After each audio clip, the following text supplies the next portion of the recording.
જુઓ આ તનોટ રાયનું મંદિર છે, બરાબર। અહીંયા તનોટ માતાજી પણ કહેવામાં આવે છે। અને આ મંદિર મિત્રો ખુદ BSF વાળા અહીંયા આ મંદિરનું સંચાલન કરે છે, જે રાજસ્થાનમાં આવેલું છે, ભારત પાકિસ્તાન બોર્ડર ઉપર તમે જોઈ શકો છો। આ મંદિરની ખાસિયત શું તો કે આ મંદિરની અંદર મિત્રો આ મંદિર ઉપર બહુ માણસો આવે છે। એનું કારણ ફક્ત ને ફક્ત એક જ છે કે 1971ના યુદ્ધમાં આ મંદિર એક નાની એવડી ડેરી હતી, ત્યાં પાકિસ્તાનને બોમ્બ ફેંક્યા હતા અને એ બોમ્બ એક પણ બોમ્બ ફૂટ્યો નહોતો અને એ બોમ્બ હજી પણ આ મંદિરની અંદર સચવાયેલા જોવા મળે છે। ચાલો હું તમને બતાવું કયા કયા બોમ્બ અહીંયા જુઓ। થોડાક પાકિસ્તાનના જે આપણે 1971માં જે યુદ્ધ થયું હતું તેના ફોટોગ્રાફ્સ છે, તો અહીંયા જે ફોટોમાં પણ બતાવવામાં આવ્યા છે। ફોટો વખતે જે બોમ્બ હતા તે આ બોમ્બ, અને અત્યારે રિયલ બોમ્બ હું તમને બતાવું છું। જુઓ આ એનો ફોટો અને ઓરિજિનલ બોમ્બ બિલકુલ નીચે જુઓ તમે। આ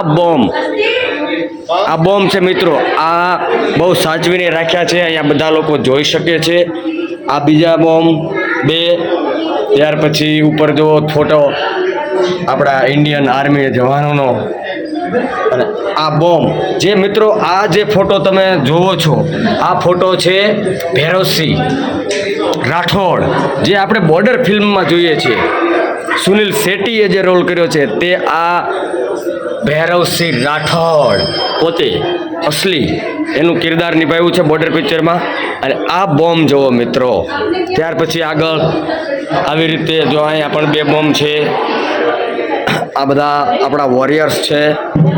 આ ત્યાર પછી બીજો બોમ્બ, એટલે કે કુલ અત્યારે અહીંયા તમે જુઓ 1 2 3 4 5 6 7 8 9 બોમ્બ અહીંયા છે।